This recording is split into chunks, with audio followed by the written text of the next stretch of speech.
Hi, welcome back to Parsha and Wine with David and Isaac at Kosherwine.com. How are you? Good. How's it going? Baruch Hashem. We had a good week and ready Hashem. for our next wine. I think it's exciting. We have the Dream of Espamia by Yaakov Oryah. It's pretty exciting. Yeah, he's a great winemaker. An Israeli wine, and it's Parshas Vayeshev. So let's get into it quickly here.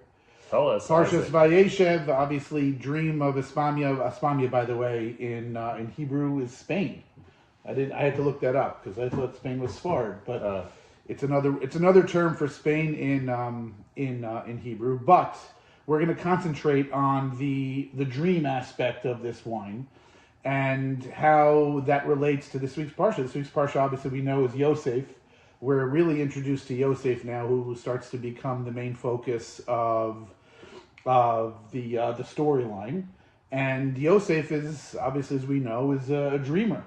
He dreams some dreams, and it does not work out well with his brothers. His brothers are very, very disconcerted by the dreams that he's having about his father and mother and brothers bowing down to him. And they conspire against him and ultimately sell him into slavery, and he ends up in Egypt. And interestingly enough, this dreaming aspect that he has, this ability that he has, which got him into so much trouble, is now in Egypt becomes his lifeline. He begins by explaining the dreams of his of fellow prisoners that when he ends up in prison, and comes to a point where Pharaoh in next week's Parsha actually has a dream, and Yosef is able to explain it with the help of Hashem, and that then becomes the way he attains salvation. And it was a nice little idea is that sometimes you think that the abilities that you have, which you might not realize are positive ones, and end up maybe at the beginning having a negative connotation, through perseverance and certainly a belief in Hashem, actually can become the tools to save you in this regard, and ultimately the setup that Yosef has with Pharaoh, as we'll see in next week's Parsha, it becomes not just his own salvation, but the redemption of the whole Jewish people from what is their first exile. Some more dreams. More dreams. It's we're dreamers. Yeah, so you can have this bottle for 2 weeks in a row. Correct. Exactly. Yes, you can even use this next week. It would work next week too, but we have another option for you for next week. That's right. And All exciting Torah on that one as well. Tell me a little bit about the Yaakov Oryah winery and about this wine specifically, David. Yeah. So first and foremost, Yaakov Oryah is considered the most creative top winemaker in Israel. It's not a competition between best and best, but he's up there, right? There's a lot of fantastic winemakers there, but he's always doing things that are interesting. He makes orange wines.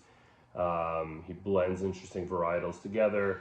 He's really out there and using his craft to make fantastic wines. He's also been the winemaker at Psagot and now the winemaker at Pinto, but on the side he has this project for years now that he makes his own wines under his own label, and very delicious and well named also. Well made, and then just very interesting and great, and a lot of them have long-term ageability. So this is one in particular. This could age like easily 10+ years.